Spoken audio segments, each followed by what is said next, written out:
नमस्कार दोस्तों, स्वागत है आपका हमारे YouTube चैनल में।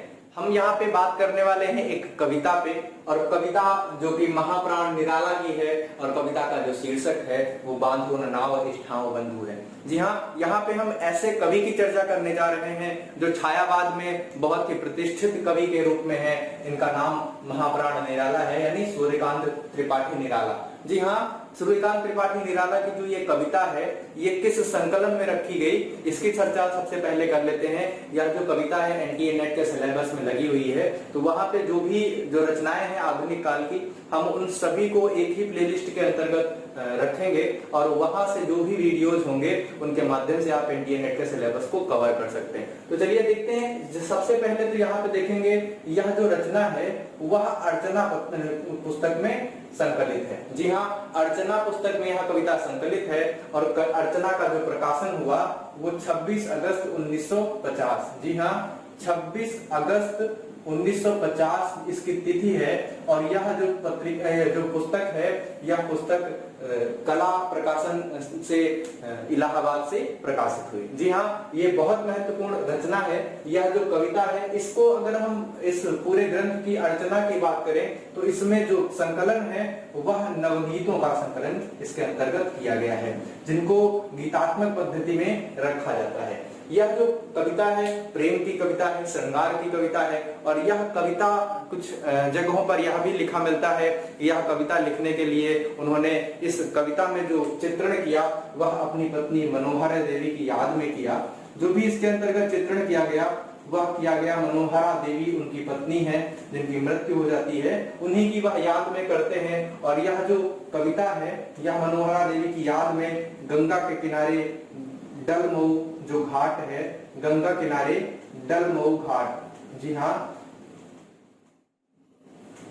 डलमऊ जो घाट है उसी किनारे बैठ करके इस कविता का लेखन महाप्राण निराला सूर्यकांत त्रिपाठी निराला जी करते हैं। बहुत महत्वपूर्ण कविता है। श्रृंगार की ऐसी अभिव्यक्ति निराला के साहित्य में बहुत ही कम देखने को मिलती है। वैसे अगर हम साहित्य की बात करें, छायावादी साहित्य की बात करें, तो छायावाद के जो शीर्ष 4 स्तंभ है जिसमें नाम आता है जो चतुष्टक है जो छायावाद का, सूर्यकांत त्रिपाठी निराला, पंत प्रसाद और उसके अतिरिक्त महादेवी वर्मा। ये जो मुख्य धारा के जो कवि हैं, 4 कवि, यह जो वेदना अपनी बताते हैं। जैसे निराला जी की बात करें तो वह कहते हैं कि क्या कहूं आज तक नहीं कही, दुख ही जीवन की कथा रही, क्या कहूं आज तक नहीं कही।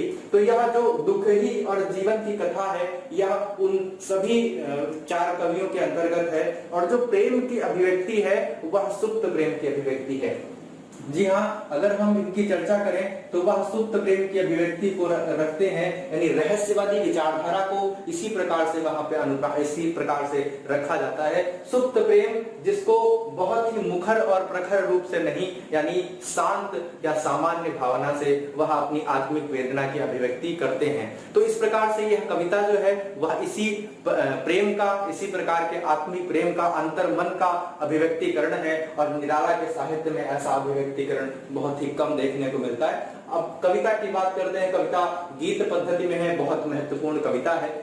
पढ़ते हैं। बांधो न नाव इष्ठाओ बंधु, घाट के किनारे बैठे हैं और वहीं पर वह चर्चा कर रहे हैं। एक जो नाविक है वो नाविक से कहते हैं कि बांधो न नाव इष्ठाओ बंधु, पूछेगा सारा गांव बंधु। बांधो न नाव इष्ठाओ बंधु, पूछेगा सारा गांव बंधु। यह घाट वही है जिस पर हंसकर, यह घाट वही है जिस पर हंसकर वह कभी नहाती थी फंसकर, धंसकर आंखें रह जाती थी फंसकर, कपते थे दोनों पांव बंधु।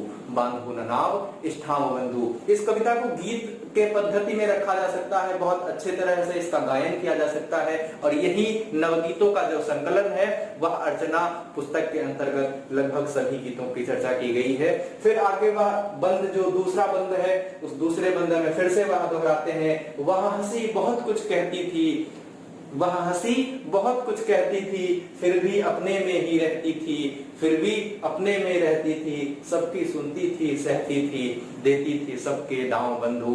बांधो न नाव इष्ठाओ बंधु। तो प्रेम की प्रतिरूप प्रेम की अभिव्यक्ति अपनी कविता के माध्यम से वह करते हैं और उसके बाद में अगले ही बंद में वह विवशता को भी ज्ञापित करने का प्रयास करते हैं, या उसकी जो नारी का जो अंतर्मन है, उसके जो अंतर्मन के कपाट हैं उन पर भी दृष्टि डालते हैं। यहाँ पे सबसे पहले तो श्रृंगार का चित्रण होता है और श्रृंगार में कितने सामान्य, कितने सहज शब्दों में अगर हम आलोचना करने पे आए तो इस कविता की इस प्रकार से आलोचना की जा सकती है। श्रृंगार उनका इस प्रकार से अभिव्यक्ति हुआ, यह घाट वही है जिस पर हंसकर वह कभी नहाती थी धंसकर। और यह वह कौन है? यह जो वह की प्रतिमा मैंने आपको बताई, यह वह जो है अपनी पत्नी मनोहरा देवी की याद उनके माध्यम से वह कह करके पुकारते हैं और वहीं अपनी आत्मिक वेदना या अपनी पत्नी का श्रृंगार ज्ञापित करने का प्रयास करते हैं कि वह कभी नहाती थी धंसकर, आंखें रह जाती थी फंसकर, कबते थे दोनों पांव बंधु, बांधो न नाव इष्ठाव बंधु। उसके बाद में अगली ही पंक्तियों में वह कहते हैं कि वह हंसी बहुत कुछ कहती थी, यानी उस हंसी के जो उन्होंने बिंदु निकाले, वह हंसी के जो उन्होंने चित्र उकेरे, उनके बारे में यहाँ पे कई सारी बातें हैं। जो अंदर की झंझा है, मन की जो झंझा है, उसकी भी अभिव्यक्ति, उसके भी चित्र उकेरने का प्रयास वह अपनी सामान्य सी कविता के माध्यम से बड़े ही अशांत मन को अभिव्यक्त करने का प्रयास किया जाता है। वह हंसी बहुत कुछ कहती थी, फिर भी अपने में रहती थी, सबकी सुनती थी, सहती थी, देती थी सबको दाम बंधु, बांधो न नाव इष्ठाव बंधु। तो इस प्रकार से जो दाम है,